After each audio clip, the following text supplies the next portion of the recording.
Welcome in. This is the Wednesday live chat for this week's Houston Open. It's your questions, your concerns, your comments battled with data, logic, reason, tools to see if we can all learn a little bit of something for this week and if we can all have a little bit of fun. Get your questions, concerns, and comments in the chat right now. I was actually just thinking about this. Not next Wednesday, but the Wednesday after, we've got to figure out a scheduling thing. I haven't even mentioned this to Armina yet, but I'm traveling that Tuesday for the Masters.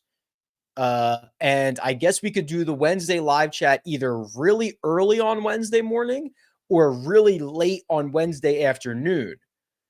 But I don't want it keeping me from getting to Augusta National because that's going to be sick. I can't do it from there, I imagine. Although maybe I can. That would be nasty, but I don't want to rely on that. I think they do have pods that you can go into. Could you imagine a Rick Run Good live stream from Augusta National? But I don't want to rely on that. I don't know. We'll see. We've got to figure out the schedule for next week. Anyway, let's jump right into this. Scott says, does Noren's recent play justify the larger price tag? Okay. Everything that I show you from here on out is probably going to be from my website, rickrungood.com, giant golf database for fantasy and for betting. The larger price tag on Alex Noren this week is about $9,400. If you look at his odds to win this golf tournament, guess I probably should have had them up over here on the other screen. Let's see if I can get these up real quick.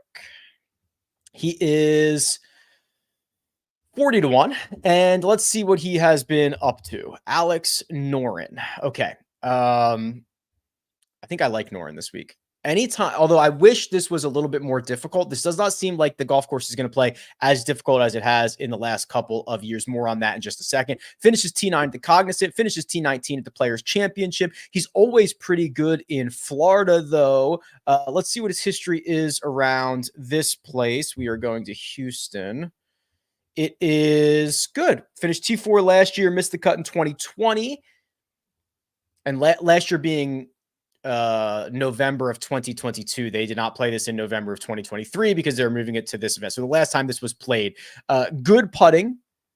Let's check out the very accurate driver, although unfortunately, I don't think that's going to be super rewarded this week. Longer irons, not great. Okay, so here's where I'm at on Alex Noren. I like the form.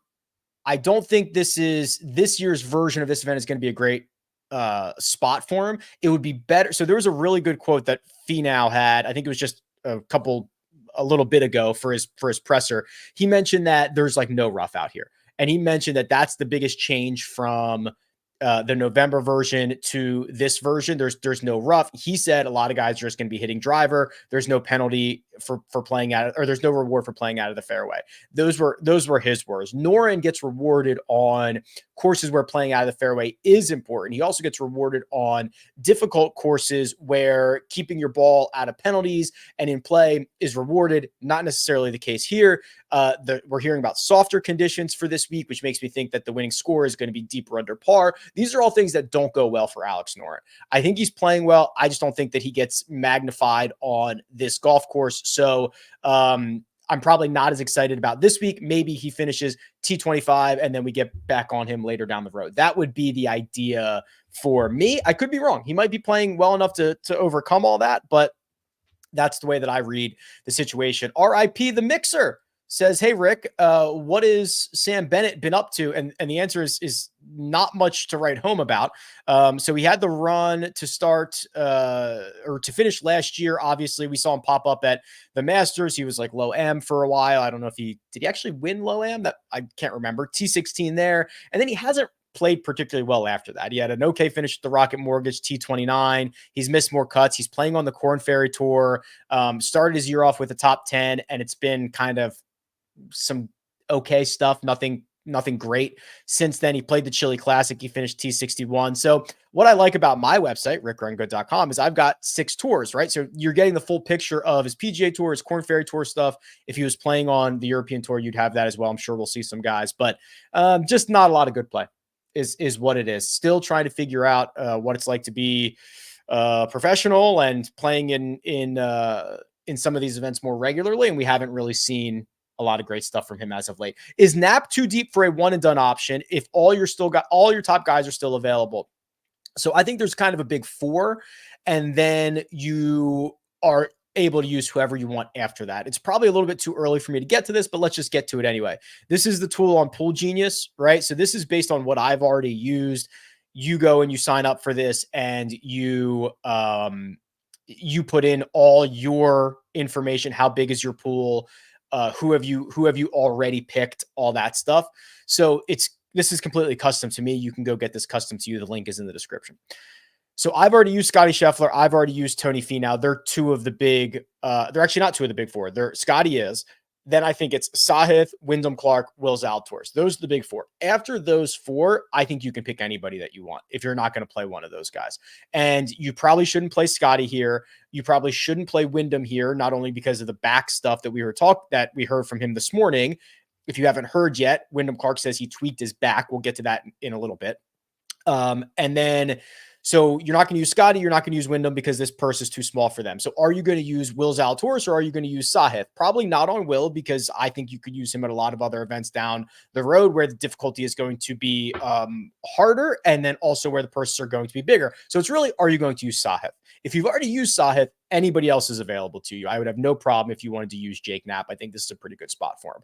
Are you going to use Sahith? I think the answer is probably yes. If you have him available and it's your only one and done that you have, I think you should probably use him here. I don't think there's going to be a lot of great spots for him moving forward outside of maybe Detroit, which we don't know if he's going to play. I'm not ready to run him out at a major. I'm not ready to run him out at a signature event. So this is probably the spot for Sahith. If you've already used him, then you can go to anybody you want. Jake Knapp would certainly be in that conversation. This tool I love because it takes all of this into consideration. I'm actually using the NCAA Survivor version of this. I use the bracket tool. So we're forming a very good relationship. I do really like the guys over there at Pool Genius and my buddy Tom. I mean, they've been in this for literally 20 years or so. And to hear them talk about how they do the March Madness stuff. And now, you guys know I consulted on the golf tools. Like we are putting together a very good relationship. And I like the way the direction of these tools are going. So check it out. Links in the description. And I think that Jake Knapp is definitely a viable option if you are outside of kind of those other constraints. Michael says, can you explain why Mac Meissner is showing up, is modeling so well? Well, the answer is going to be as a very small sample size, and the sample size that he has is very good. So depending on what you're using to model, are you using 12 rounds, 24 rounds, 36 rounds? I mean, his last 8 alone have been spectacular.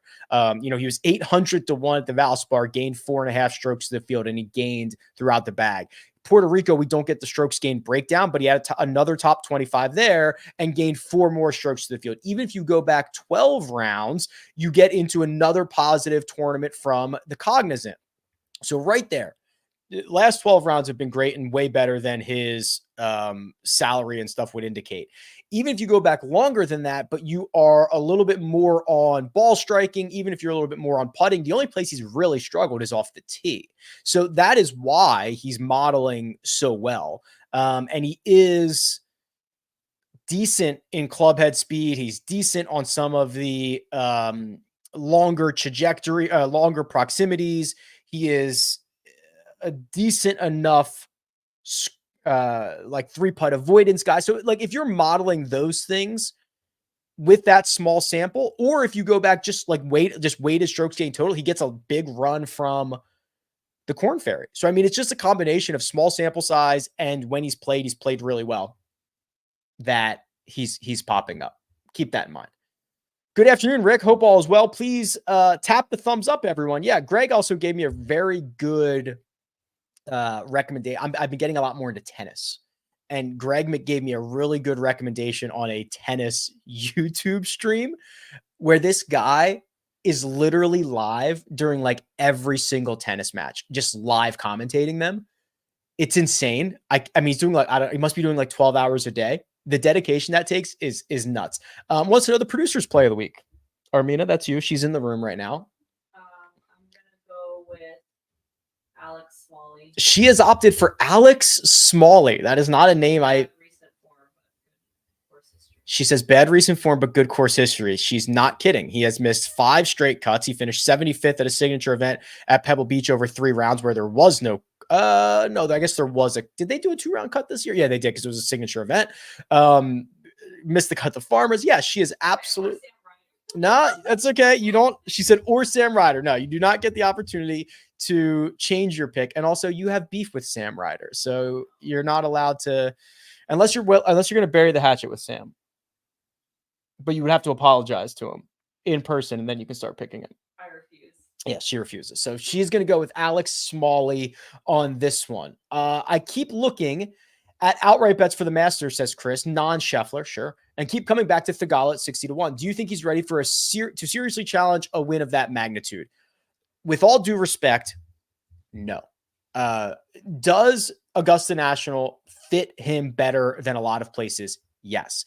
Also, I'm pretty sure he had didn't he have a top 10 there last year? Or am I imagining that? No, he finished 9th last year, gained across the board. He's a very good putter. He drives it all over the yard. That's good for Augusta, right? You can hit it anywhere you want there and not find thick rough, not find a ton of super penal stuff. That's okay. His form is getting better and better. But there's a big difference between finishing 9th at a major or 9th at the Masters the year before, having some top 10s at signature events, and actually winning the Masters. If you want to bet Sahib to finish top 10 at the Masters, endorse, right? Happy to.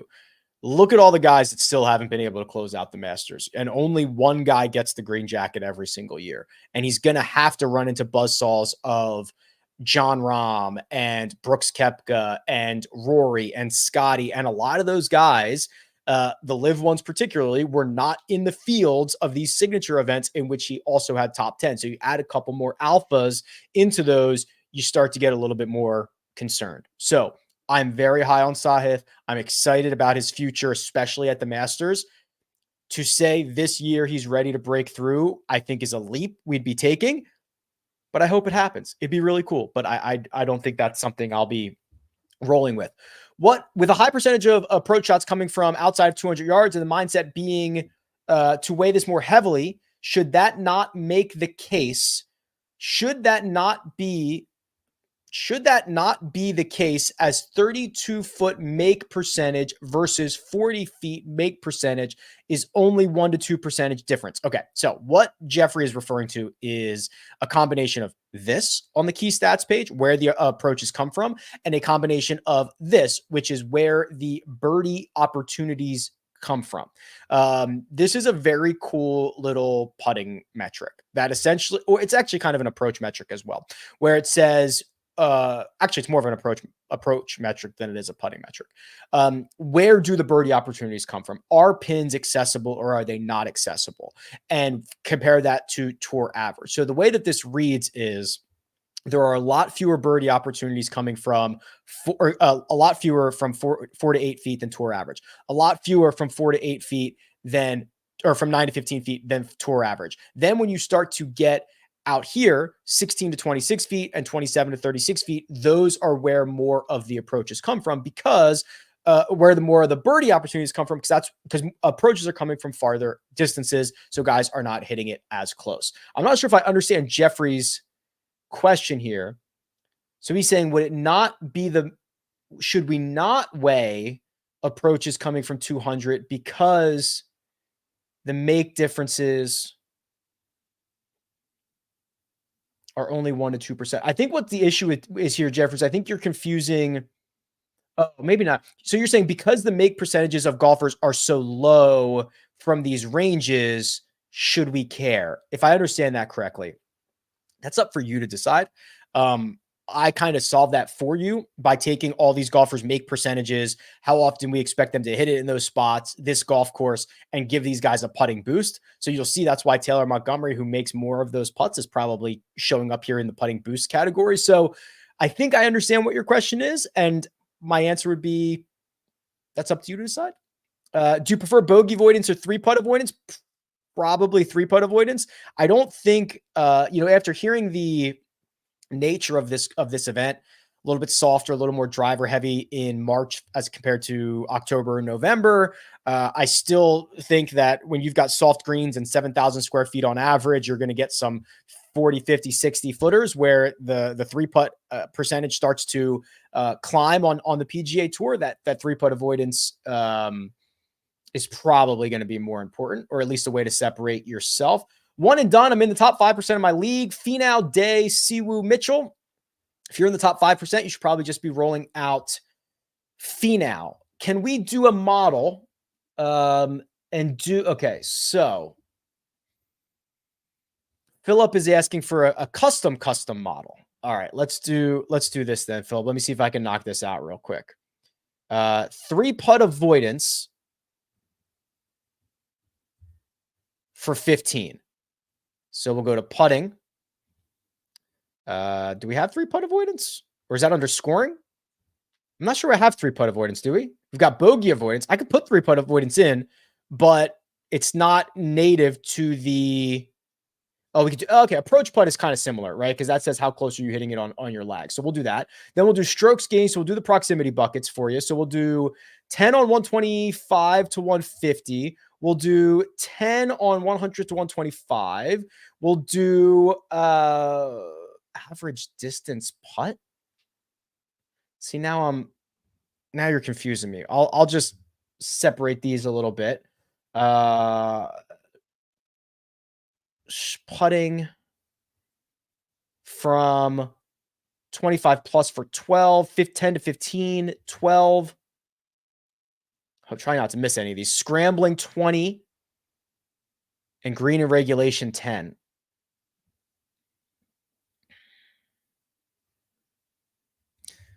Scrambling 20. I missed one somewhere. I'll just put 21 on scrambling. So this is Phillips' custom model. Scheffler 1, Novak 2, Grayson Sig 3, Alex Noren 4, Finau 5, Horschel 6, Svensson, Damon, Ryder, Hoagie, Jagger. Isn't it crazy that in a model where you could get Andrew Novak and Grayson Sig inside the top 3, Scotty's still number, like, it doesn't matter. It just doesn't matter how you split this up. Scotty is the number 1 player. It's truly crazy. Question here about Tyson Alexander at $5,300. I think the reason Matt is referring to this is because he played well here in the past. Is that the reason? Yeah, he finished runner-up here last year, gained throughout the bag. This is where he kind of burst onto the scene a little bit. This is where I think he started to get those non-member points and eventually become a PGA Tour member. The way that I look at this, he's missed 3 of his last 4 cuts. His best finish during that stretch was a T16, which is his best finish of the year. His accuracy off the tee and distance off the tee is not super great. He sprays it in both directions equally. He's actually 111th in both left rough and right rough tendency. That's pretty wild. Club head speed, not super great to extract himself from said thin rough. Not great from the deep buckets. Not great at avoiding 3 putts. He's an okay scrambler. Yeah, I got to admit, I don't know what the positives are here other than the runner-up last year. So that would be concerning to me. Who's a good pick for first round leader? I was looking at this earlier because I knew this question was going to pop up. Jason Day showed up for me. Oh, let me refresh this tool. Oh boy. Are we down right now? Are you getting that? I'm checking. I don't know if it's my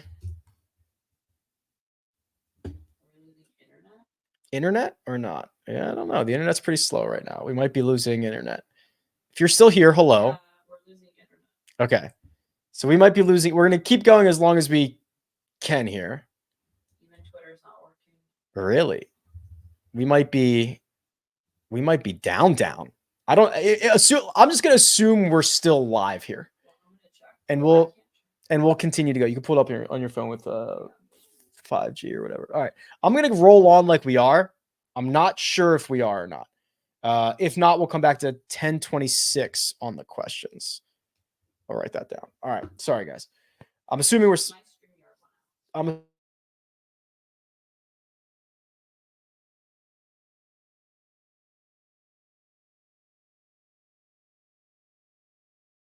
And we're back. I think we're back. Somebody, just somebody in the chat say that we're back. I think the internet, I don't know what happened, dropped, but we're back. Okay, Matt says we're back. Okay. All right. Woo! How about that? All right. Well, sorry about that. I can't remember the last time that's happened. I'm going to have to pull up my pages and stuff again. So give me a second. All right. Let's go back to, oh, you know what the problem is now? What? I'm only getting the comments from when this started, nothing before. So if you left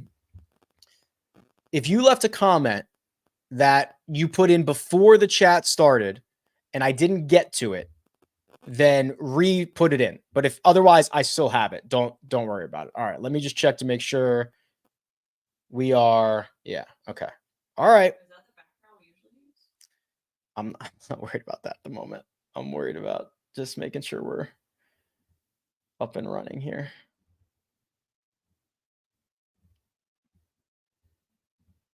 Okay. All right. Let's try to get back into this. All right. Thoughts on the Coody brothers since they're from Texas? I don't particularly care if they are from Texas or not, but it is pretty clear to me that Parker has been more than adequate. Okay. You've got a situation where you've asked him to do very little, and he has done that, right? He's bid $5,000 or $6,000. He's made the cut. He's got a couple of top 25s. He's playing well enough. Pearson, on the other hand, I don't think he's been playing well enough. We'll double check that right now. Yeah, I mean, WD from Valspar, no idea why. That was after round one. He did make the cut in Puerto Rico, but other than that, it's been all miscuts and WD. So Parker is the one that you want. Hello, mate. Says, hi, Rick. New to the channel, watching from Aussie. Hey, Aussie, Aussie, Aussie. Oi, oi, oi. Love your content, mate. Cheers. Say again. Yes. Which date range are the rankings on the Holy Grail stats tab? That is this season and last season since the start of 2023. Does Ryan Fox look like a good fit? Well, we'll look at his recent form, but I do like the skill set, right? Basically what we're hearing from Finau, what we're hearing from some of these guys, the bomb and gouge type situation that we might be getting. Why is he losing? Okay, wow, this is really interesting. Why is he losing strokes off the tee? Why is Ryan Fox, one of the best, longest drivers, losing strokes off the tee? The way this kind of appears, and again, shameless plug for rickrungood.com. Look at all the data from the European Tour. Big gainer, big gainer, big gainer, big gainer. Gets to Florida and things go sideways where you cannot hit it anywhere you want. Gained in Mexico. Hit it wherever you want there.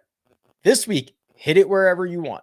So it would be pretty easy to write off those three off the tee losses as just like, yeah, that's what happens to Ryan Fox in Florida. And now we are getting away from Florida. So yeah, I think that this is a pretty decent spot to buy low. He's never more than 2.5% owned. So you should be okay. Rank my punt plays this week. Schmid, Meissner, Cook, Trainer. Schmid, Trainer, Meissner, Cook. While we're here, look at the Matty Schmid stuff. Matty Schmid's been putting well with the long putter. He is long off the tee. Great ball striking metrics. Was great in Puerto Rico. Was great at the Players. Was great at Valspar. Matty Schmid. Look, I start him. Look at what Martin Trainer's doing. I don't think this is a great spot for Martin Trainer, but just good finishes kind of all over the globe, different styles of golf courses. I mean, look at this. Look at this. This profile is an ad for rickrungood.com. Korn Ferry, PGA, Asian Tour in his last 3 starts, all of them in here. I like that. He's playing well, but I don't think this is like a good course fit for him. I think it's actually better for Matty Schmid. How low would you consider going if you're going to make up ground in a one and done? Any of these. Noren, Jagger, Hostler, Hughes, Knapp, Damon with a question mark. And that's about as low as I'd be willing to go.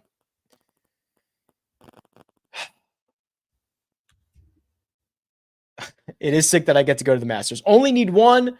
Got her up, Parker or Johnny Vegas? It's Parker for me. What do you think the winning score will be? Oh, good question. Well, it's tough because this is kind of different than what we've seen before in condition and in time of year. 22. Is that right? Did we do the weather thing yet? Oh my gosh, I'm such a rookie. No, believe it or not, we didn't do the weather thing yet. That's on me. That is big on me. Let me pull up the weather thing.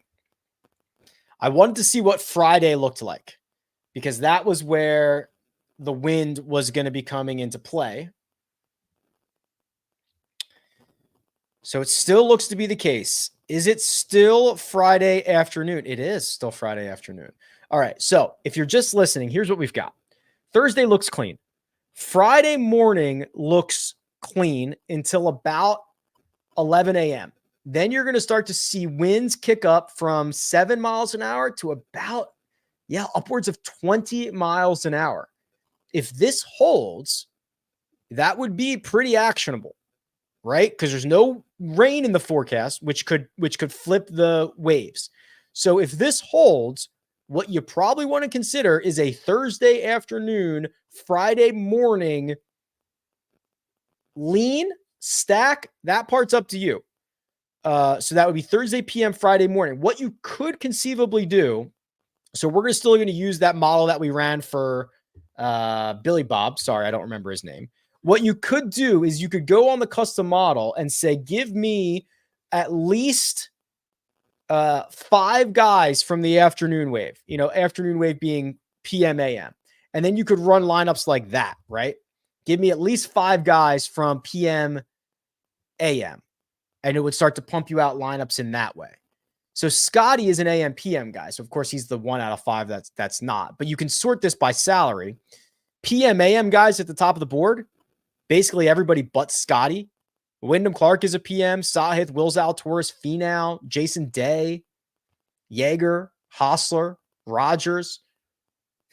Interesting thing to consider. 2-part question. Are Monday qualifiers always played at the course the PGA is playing that week? And thoughts on Callum McNeil. So as far as I'm aware, they're almost never at that golf course. They're usually off site somewhere else. Monday, because Monday for PGA Tour, for that golf course is for the PGA Tour guys. So they're almost always off site, if not always off site. I don't have much on Callum McNeil here. I've got 2 starts on him on the Corn Ferry this year. Last couple weeks, missed the cut in both of them. I don't have any more information on him. Rank for safety and finishing position. Jagger, Kitayama, Damon, Horschel. Jagger definitely number 1. Then probably I would go Damon, Kitayama, Horschel. That's pretty close though. 10th out of 100 in my one and done. Already burned some of the top end talent. Thoughts on Kitayama? I think you guys in the chat are probably a little bit higher on Kurt Kitayama than I am at the moment.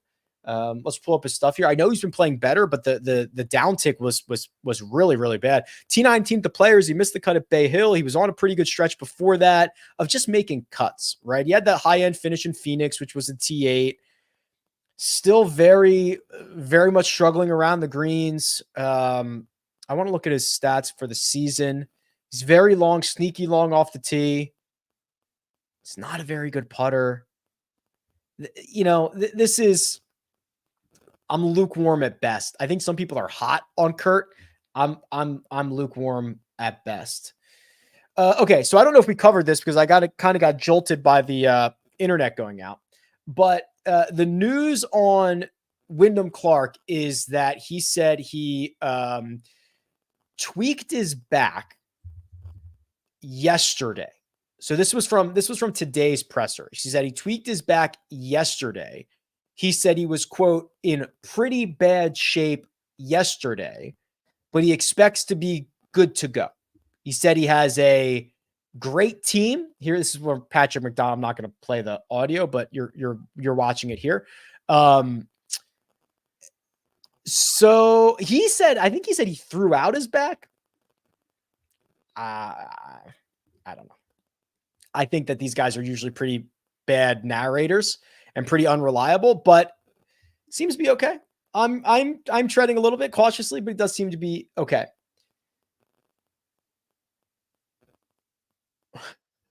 Yeah, that's on me, Gavin. That's my bad. I'm in a large one and done, middle of the pack. Finau and Sahith are least available.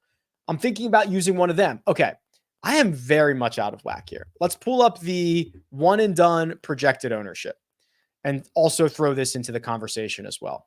Sahith is likely to be your most selected golfer at 22%.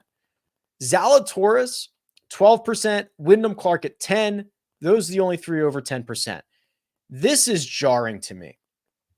I'm not a huge Tony Finau guy this week, but a 5% owned Tony Finau as the defending champion on one of the best courses for him is way too low. Way too low. Okay. Are you going to save Tony for a major? I'm not. Are you going to save him for a signature event? Maybe. Are you going to play him in Detroit? Yeah, probably. So why not just play him now? That is jarring to me. And I'm not even a huge fan of Tony Finau. While I'll pull up his stat profile while I go through the next one, just so you guys can see that. There's a pretty easy case to be made that now that he's out of Florida, this is a lot better situation for him. There's a really good case to be made for that. 550 people left in a large NCAA survivor pool. This is where we're at. I feel everyone will save UConn for the championship in order to be different and not pick them. Would you burn UConn as a pick? So I did go with a little UConn and a little North Carolina in some of my larger survivors. So here's what Pool Genius says. Both of those, North Carolina and UConn, are about middle of the road selections for Thursday, which I'm fine with. I expect, and they expect, Iowa State and Illinois to be the most selected, which makes sense. They're playing against each other. It's a close line and you're not burning anybody for the future. So yes, I would not mind. And I did use UNC and I did use UConn in a few of the like very large ones that I'm playing in. Sorry. Yes, we did finally get to the weather. Can you list your Mount Rushmore of interviews you would like to do at the Masters? Boy, not a big interview guy, but obviously Tiger, which will never happen. I would love to get like a member, right? But they're not going to spill them. The problem is you'd have to also give these guys truth serum because they're never going to say anything interesting, right? So you'd have to get like your Mount Rushmore and a little bit of truth serum. I don't know. I'd have to think about that. Any food plans? Oh, I'm gonna have to try everything, right? I'm gonna have to try the pimento. I'm gonna have to try the barbecue sandwich. I'm gonna have to try what's the ice cream sandwich? Like I'm gonna have to try everything, and I'll give you my thoughts on all of those. Very, very excited about that. Rick, you skipped over Jagger. Did I skip over Jagger? I think that my opinion on Jagger has not changed much. Jagger is a very good, underrated player who has really proven to be a good tee to green guy and someone who can finish inside the top 15, especially at some of these weaker field events. That I think Jagger's profile has not changed. My interest in him has not changed. Hopefully he can putt well. Just doesn't change much. This is correct. The 54-year-old thing. So the way that I've built this is that I use the birthday that the PGA Tour sends to me to calculate age, which is a smart way to do it as long as you're getting accurate data. Sometimes the PGA Tour sends me what is the default date of birth for the internet. 1/1/1970, right? So Mac Meissner is in here as 1/1/1970, which calculates his age as 54 years old, right? So I went through a couple weeks ago and updated all of those manually. But I guess they just added Mac Meissner's default birthday, which is 1/1/70. So that's what's going on there. Any egregiously low chalk. All right. This is wild, but the projected ownership on Scotty Scheffler is 45%. Don't think I've ever said that before.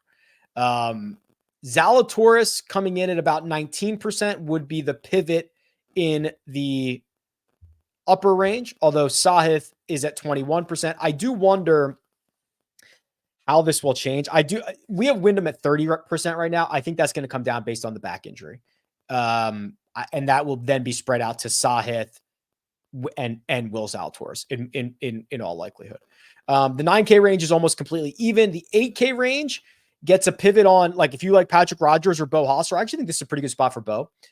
He's about half the ownership of Steven Jagger, almost the half of the ownership of Billy Horschel. The 7K range, a lot of it's going to Mac Hughes and Joel Damon. My favorite pivots would be Ryan Fox and Thorbjorn Olesen. The 6K range, a lot of it's going to Andrew Novak. No surprise there. Anybody else? Bud Cauley. I would be interested in, as scary as it is, Taylor Pendrith at 2.5%. And definitely Matty Schmidt at 6%. And then the 5K range, just a couple of guys, Norlander, Vegas, but they're like 2.5%. Nothing crazy. So I don't think you have to worry about any pivots there. What percentage do you think live guys get picked in one and done for the majors? Yeah, a ton. Like John Rahm at the Masters is going to be incredibly highly owned. Brooks Koepka at the U.S. Open and the PGA Championship, incredibly highly owned. Depending on Cam Smith's form, by the time we get to the Open, Cam Smith is going to be very popular. I just think that it's now going to get to the point where the pivot is play 2 PGA guys during the majors, which stinks because you're leaving. Like, it does feel so necessary to play a live guy at a major.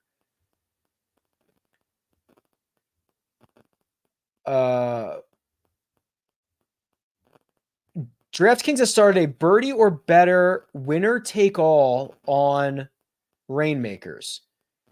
I could not figure out how to search the best players for birdies only on the custom model. Oh, okay. I would just do this. So I got to go back to the custom model.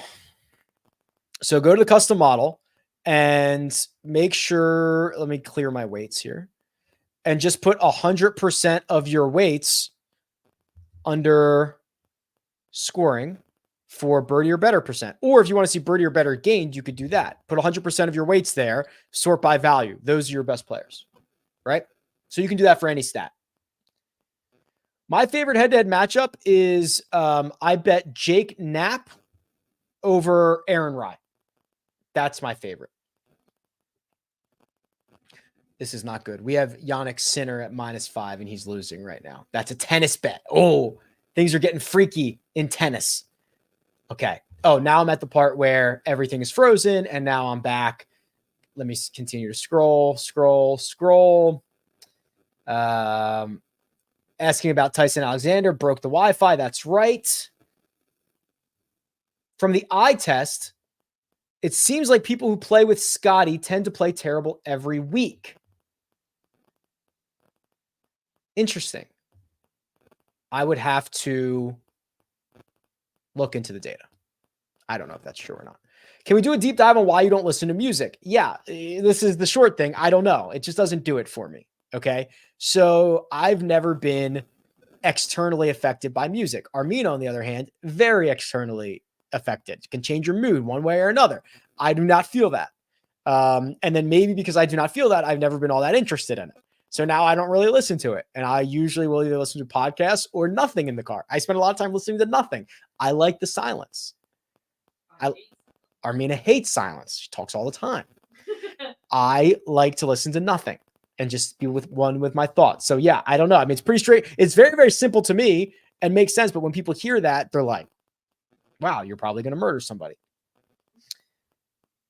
So the Masters, the early Master stuff, we already talked about Sahith and how that's a pretty good spot for him. I've already made a couple of bets that I'm not sure they're aging particularly well, but like I'm already invested in Justin Thomas, Adam Scott, and Will Zalatoris for the Masters. I think in general, you're going to want to use course history a lot.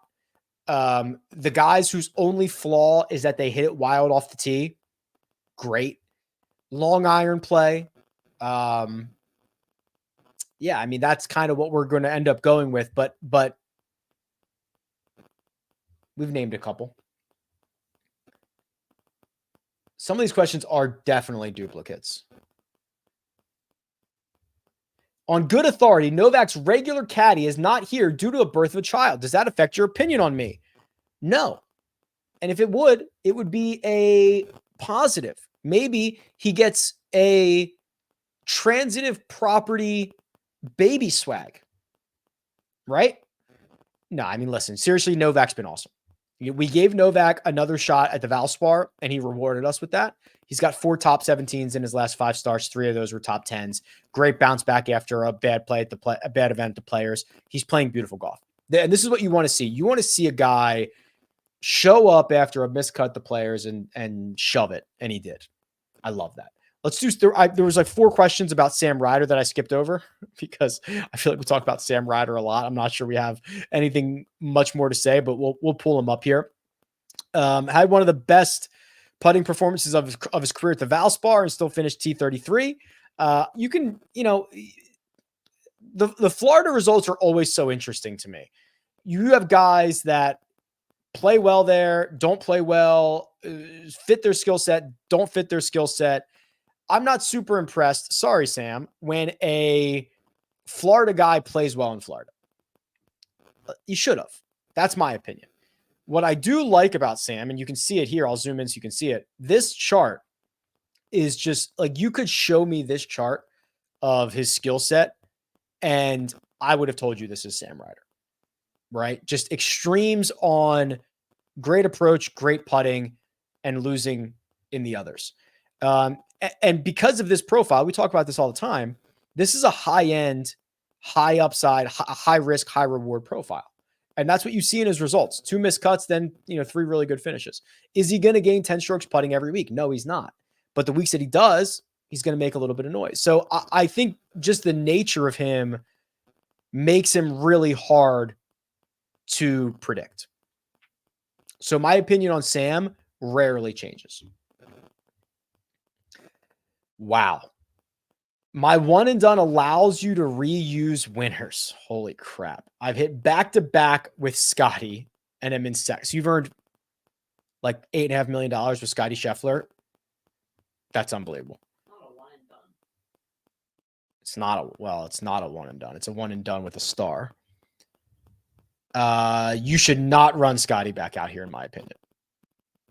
I think you just run Scotty back out at the Masters, right? Because you're going to get a smaller field on a course that is highly dependent on long iron play and experience from a guy who's like, nothing he does this week is going to change your opinion about him at the Masters.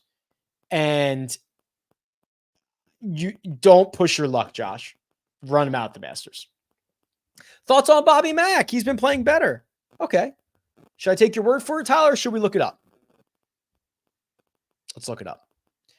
He has been playing better. Actually, nice to see he's driving the ball well, because that is something that has really plagued him at times. Coughed it up at the Players, no problem. This goes back to Mexico. Mexico's a decent little crossover skill set wise. This is okay. I don't know why I said it like that with that high pitch of a voice, but this is okay. I like this. Has he played here? Bobby Mack in Houston. Has he played? I don't think so. Yeah, no, he hasn't. Okay. You got me, Tyler. I'm in. I had a question earlier about Henrik Norlander. All right, mate. Let's see what we can find.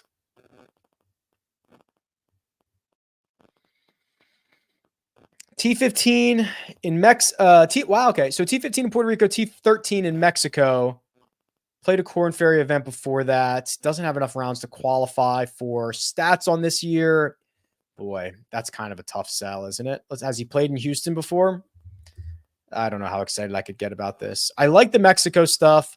He has not played well at Memorial Park. He's missed the cut twice and finished 67th. Nah, I'm probably out on this. T15 in Mexico is impressive, but not all very impressive. I like this Mexico result.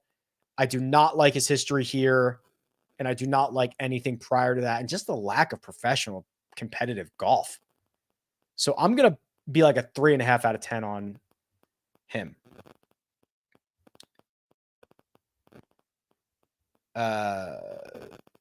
No. Is Rick former military communications? I said, say again. Is that what they do? Is that did I unknowingly? Maybe I'm maybe I was like a CIA agent in another life. No.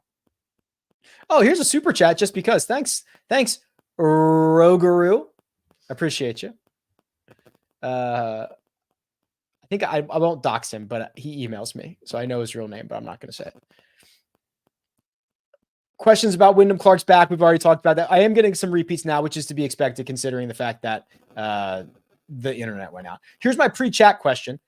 Which combo do you like better? Siwoo and Springer, Knapp and Griffin, or Knapp and Cam Davis? All right, before I answer that, I want to look at Ben Griffin, and I think it's going to be better than we expect it to be. And I'm hoping that when I click it, I see decent around the green play, a decent short game in general. If that's the case, we're going to go with that. Yeah, this is what we're going to go with. We're going to go with Knapp and Griffin. I think short game's pretty important here, and he has been better on the second shots recently after being pretty miserable. And I think Knapp is probably one of the better course fits that we can get. So I'm going to go with that crew. I would then probably go Siwoo, Springer. No, I guess I'd probably go Knapp, Cam Davis, Siwoo, Springer. It'd be pretty close. I don't think I like Cam Davis this week.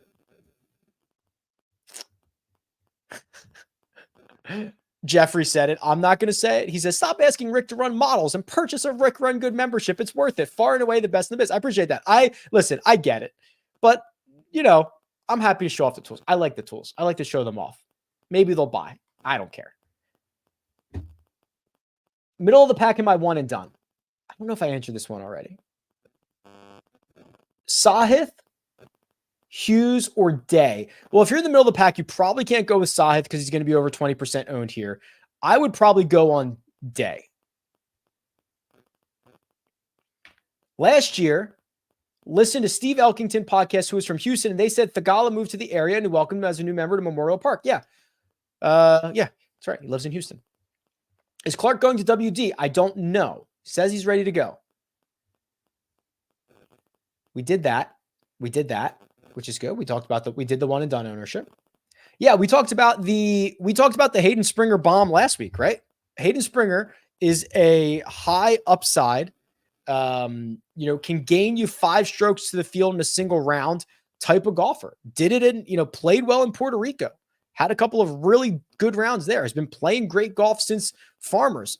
Made the cut at Valspar and then punted it away with six strokes on to the field on Sunday. But do I need to list the guys that gave it away for a single round last week?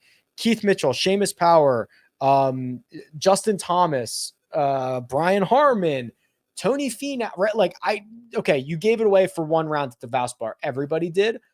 I think Hayden Springer is a very good first round leader option. I think he's a very good showdown option. Fire away.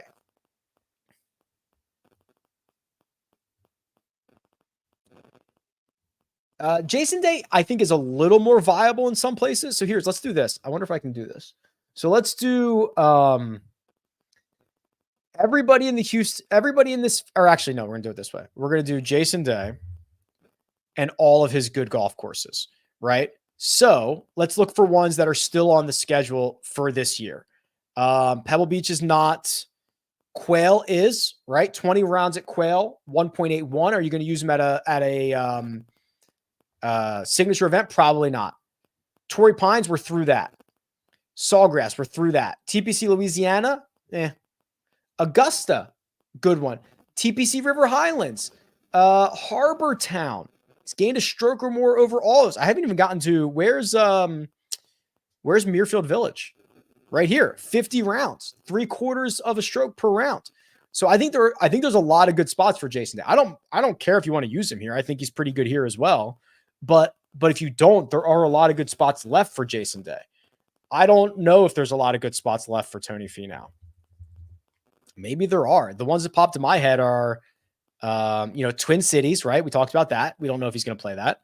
We're through Torrey. We're through the stadium, Pete Dye Stadium course. We're not going to get Summerlin. Colonial. Are you going to play him at Muirfield Village or are you going to play him at Augusta National? We're through Riviera. Again, are you going to play him at Quail Hollow? So I don't know. We might be through all the good spots for Tony Finau.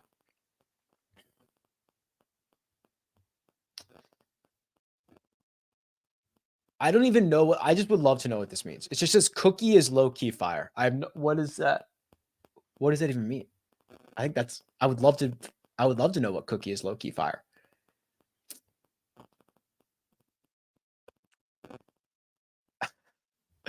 Rick, forgive me for being off topic here, but could you give a few options that we know are in the field for next week for one and done? I'm going on a cruise and want to get my pick in before.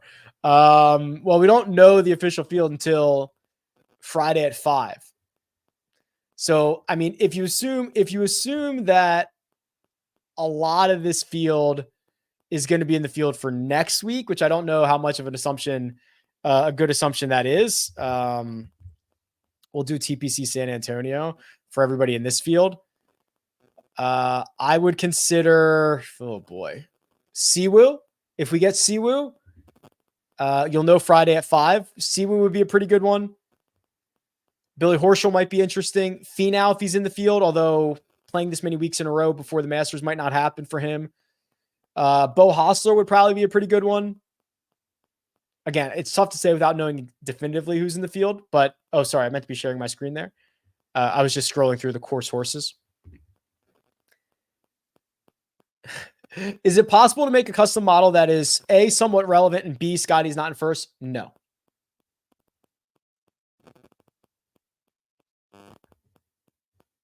Trainer in. Who are the best scramblers in the field? A lot of different ways to look at this, but since you just asked a very specific question, I'm going to give you a very specific answer. So I'm just going to put 100% of my weights on scrambling.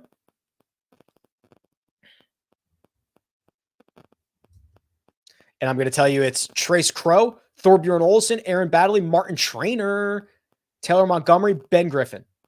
Good luck. Can you talk about ball apex for this week and does it matter? So ball apex is always kind of important, but it's more important on firmer golf courses. So guys on firm golf courses who can hit it long and high, can get it to land softly. There are a couple ways to stop golf balls where you want them to. One is spin. The other is trajectory. If friction doesn't exist on firm, fast courses, or if you're hitting a lot of long irons, spin might not be an option. So trajectory becomes your other option. But this week, where all indications are that it's going to be playing a little bit softer, I'm not sure it's as important. Always nice to have in your back pocket. I just don't think it's super critical this week because I think they're pretty soft. Do you have a sim in your house? Yes. So this question is for Armina. If Rick doesn't listen to music, will he let you dance with others or does he dance? Well, of course he lets me dance with whoever I want. I don't know if you can hear her. She said, well, of course he lets me dance with whoever I want. But if he tried to tell me not to. But if he tried to tell me not to, I would still do whatever. I would still do whatever I want. Yeah, he dances. We've been taking ball. First off, the way you glanced over the fact that I dance, I dance very well and a lot. Like when we go to weddings, I'm the belle of the ball. You are the belle of the ball, especially after a couple drinks. Couple drinks, I'm the belle of the ball, and we've been taking ballroom dancing classes. Chez deep dive. Yeah, sure. The Reavester. I don't know why I keep doing that. I keep getting rid of my custom model page to go to the golfer profile page? Cookie, Austin Cook. Oh, Cookie. Okay. Good news for Reavie. We are starting to see that high-end approach play come back. That's the one thing that, like, literally the one thing that's been able to, like, keep him relevant for as long as it has. He is miserable off the tee because he hits it very short. That's going to be a problem here. He is shockingly not bad from some of the longer proximities. 3 putts a lot. Losing putting this year. Has gained with the putter in 3 straight. You know, you got to make a couple of assumptions here, but I see where you're going with this. A historically good approach player and a historically good putter is coming out of a putting slump. He still has deficiencies for this golf course, but only 1 deficiency instead of having like 3. So I get where we're trying to marry these 2 things together. I get that. Interesting. Real quick before I forget, the splash contest for this week continues to be guaranteed. If you notice, I'll just add another entry here. So you pick 1 golfer from each of 6 tiers. And I love that now the tiers are a lot bigger. I love this. So it used to be like 4 or 5 guys or 5 or 6 guys. The tiers are a lot bigger now. So now there's like 12 guys in each tier, right? And you can put these, you know, and then when you get to the 4th tier, or I'm sorry, when you get to the 6th tier, I'm just randomly clicking names. It's everyone else in the field. I love this. This is so much better of a format. So we're going to continue with this, and they've been nice enough to continue to guarantee these. The link is in the description. You can go sign up for this right now and get your picks in. Also, we are doing something for Masters that's going to be like guaranteed, which will be good. I'm excited for that. I will also encourage you to go sign up for my newsletter, rickrungood.com/newsletter. Okay. This is this week's newsletter. It's very good. It's 100% free. Go sign up for the Pool Genius tool. And I will say, go sign up and get your deposit bonus on Underdog as we enter the Underdog portion of the show. All right. Here's the thing that I think Underdog is missing for this week. This golf course is going to play easier. So last year, the front 9 played to about a 35. I think it's going to probably play to at least a 34.5 this year. And the back 9 played to about a 35.5. The back 9 was more difficult. I think it probably plays to like a 35. So if you think this plays about a stroke easier, you take a half stroke off the front, half stroke off the back. The hook for Wyndham Clark here is critical. And the other thing is, if we do get a Wyndham Clark, anything that's not like Wyndham Clark is being priced as a lead end Wyndham Clark. So I think higher 33.5 on 1 through 9. So that's holes 1 through 9 strokes for Wyndham Clark. Higher than that is the side that I'm going on. It is also worth noting he is starting on the front. Okay, this is very tactical. If there is any level of discomfort, it's going to be as early as possible in his round before he kind of gets used to his new feels. We're going higher on his 33.5, 1 through 9. Higher on Tony Finau to hit fairways here. That surprised me as well. But I went back and looked at what he's done last year, what he's done leading up to this. If it is going to be softer, you're going to be able to hit more fairways. I went over 8. He has just demolished fairways at this place. Sahith, under. Lower than 8. This is a place that's going to allow him to just do whatever he wants off the tee and not even think about hitting anything but driver. And he does not hit a lot of fairways, and it's not even going to impact him. Okay? So all that's fine. These 3 together are a 6.5x or a 6.05x return. 100 returns 605. A couple of the other ones, you know, I was just kind of looking through all these options here. The birdies seem low to me. A lot of the guys are sitting at like 3.5 birdies per round. And actually it looks like, hold on, let me refresh this. It looks like they might be refreshing their lines right now. Or I lost them when the internet went out. Yeah. So here we go. A lot of them are posting these 3.5 birdies. I think guys are going to smoke this. I mean, Jagger and Bo Hostler. And you got to pay a little bit because you're stacking on the same side. But I think they have the wrong side of these birdie ones here. I think they're playing 2023 birdies when they should be playing 2024 birdies. Go get your picks in now. The other thing is, and I've not told anybody this yet, but the major championship drafts, the best ball drafts where you draft teams for the 4 major championships, $10 entry, $50,000 to first. I'm going to do a live draft marathon for this. I've not told anybody this yet, but I'm telling you right now for the first time. It is going to be on Saturday, April 6th. So the Saturday before Masters Week. I'm going to spend probably 2 hours or more live drafting teams. And we are just going to do as many as we possibly can. Might be 50. I don't know. We're going to do as many as we possibly can. And we're going to talk through exposures and who's in the field and best routes to go and all that fun stuff. That's what we're going to do. And I'm very excited about it. If you want to go start drafting right now, highly encourage it. The code is Rick. There's a link in the description. Go get your deposit bonus. Okay. Get back into these questions here. Underdog's doing a great thing in the industry right now. Okay. Let me find where I was. I was right here. We did Chez Reavie. Hey, Rick, any method to the golfer you put on the thumbnail? The last 2 missed the cut. Is it random or someone you're generally high on for the week? Armina makes all the thumbnails. You should not glean any information from me about who I like from the thumbnails. I think she just picks one of the top 5 names in the field or like somebody she knows about or whatever. So that I would not, they're completely random and I do not even know who they are until I tweet them out. This one just says, what's up, Rick? Hey, say again is used by ATC and pilots. Okay. I did not know that. Very, very good. I'm running Knapp and Hughes on all 3 of my lineups. You know, we didn't really talk about Mac Hughes, someone that I have definitely warmed on over the course of the week.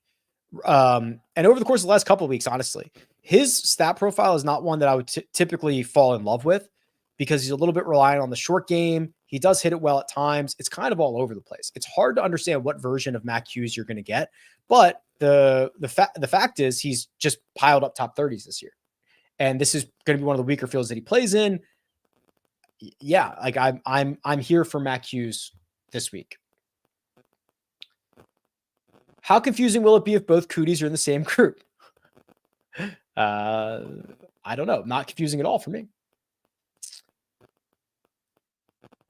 Rick, show off your model. Pick the highest placing Indian national this week on the DP World Tour. Okay. So go to the custom model. Drop down to Hero Indian Open. Now, what I would do here is I would weigh pretty heavily weighted strokes gain total. Because when you start getting to the DP World Tour, even though I do have like strokes gain metrics and all that stuff, not every event is measured, just like the PGA Tour. So we've got to get everybody a baseline, and I got to go pretty big on this. So we got to go 50 on weighted strokes gained total. Then what I would do is I'm trying to stick with things that everybody has. So maybe like, 20 on birdie or better. You can see not everybody has that.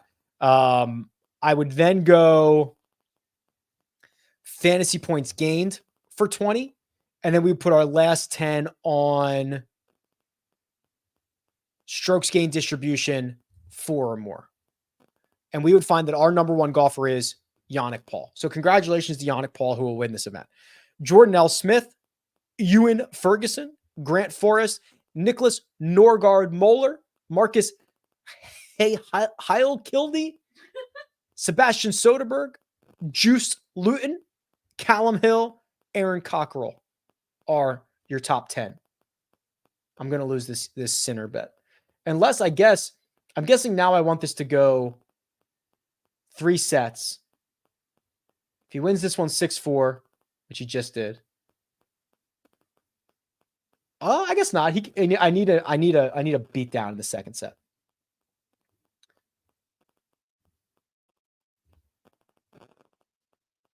Outside of being on the sacred grounds of Augusta, what are you looking forward to the most about the Masters?